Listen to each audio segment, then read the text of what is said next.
হাসুরের ময়দানে একটা ব্যক্তিকে দুজক থেকে উঠানো হবে। দেখুন বন্ধুত্ব কাকে বলে। আমরা আমাদের কারো সাথে বন্ধুত্ব এমন ভাবে করতে চাই, শুধু আমার বন্ধুত্ব দুনিয়াতে কাজে আসবে তা নয়, আমরা আখিরাতেও কাজে লাগাতে চাই। কি বলেন? আমার বন্ধুত্ব এমন হোক, আমার বন্ধুত্ব শুধু এতটুকু যদি হয় দুনিয়াতে কাজে আসে, আখিরাতে হবে না, এটা বন্ধু না, এটা বিপদ। আর যদি আমার বন্ধুত্ব দুনিয়াতেও কাজে লাগে, আখিরাতেও কাজে লাগে, এটা আমার চূড়ান্ত বন্ধুত্ব, এটা আমার সঠিক বন্ধুত্ব।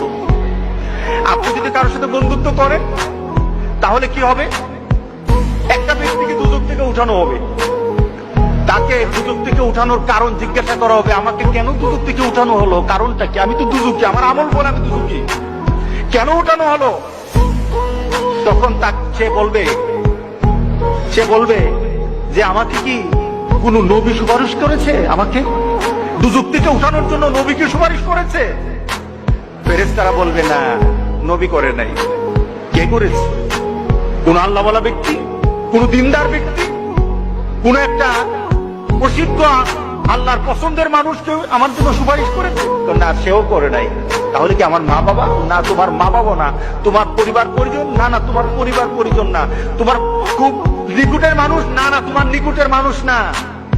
তোমার একটা বন্ধু ছিল, তুমি তাকে চিন্তা, তার একটা সম্পর্ক ছিল তোমার সাথে, কিন্তু সে যে চরিত্রের ছিল তুমি সে চরিত্রের ছিল না, কিন্তু সে তোমার মহব্বত করত, সে তোমাকে ভালোবাসতো, তোমার সাথে তার একটা চলাফেরা ছিল। সে জান্নাতে চলে গেছে আর তুমি দুজকে। সে জান্নাতে তোমাকে খুঁজতেছিল, আমার বন্ধু কোথায়, আমার বন্ধু কোথায়? সে খুঁজতেছিল তোমাকে, জান্নাতে তুমি খুঁজে পায় নাই। তখন আল্লাহকে বলেছে, আল্লাহ আমার বন্ধু কোথায়? তোর বন্ধু তো দুজকে, তোর বন্ধু তো দুজকে। তখন আল্লাহর কাছে বলবে, মাবুদ আমি তো বন্ধু ছাড়া থাকতে পারবো না, আল্লাহু আকবার, আমি আমার বন্ধু ছাড়া থাকতে পারবো না, আমার বন্ধুকে আমি চাই, আমি আমার বন্ধুকে চাই। আখিরাতে জান্নাতীরা আল্লাহর কাছে যা দাবি করবে তাই আল্লাহ দিয়ে দিবেন। সুবহানাল্লাহ। তাকে বলবে, আল্লাহর কাছে বলবে, আল্লাহ আমি আমার বন্ধুর চাই। সে তো দুজক, আমি দুজক বুঝি না, কিছু বুঝি না, আমার বন্ধুর আমি চাই, আমার বন্ধুকে আমি চাই।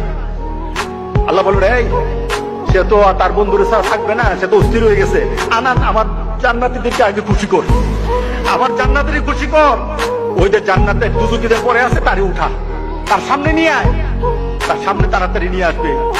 তখন সে চিন্তা করবে, তখন ফেরেশতাদেরকে বলবে, আমাকে কে আনলো, কে আনলো? সে প্রশ্ন করবে, আমাকে কে আনলো? ওই যে তোমার একটা দুনিয়াতে বন্ধু ছিল, সে নামাজ পড়তো, সে দিনদারি ছিল, সে আল্লাহওয়ালা ছিল, তোমার জন্য ভালো চিন্তা করতো, কোনদিন খারাপ চিন্তা করতো না, তোমার জন্য শুধু দুনিয়ার চিন্তা করতো না, আখিরাতের চিন্তা করতো। সে দুনিয়ার চিন্তা করে তোমাকে বন্ধু পেয়েছে, আখিরাতে তোমাকে বন্ধু পেয়ে সেখানে পাওয়ার জন্য কথা বলেছে। আল্লাহ সুবহানাহু ওয়া তাআলা তোমার বন্ধুর সুপারিশ আজকে তোমাকে দুজক থেকে জান্নাতি করে দিয়েছে। কার সাথে ভালোবাসা করবো? কার সাথে ভালোবাসা?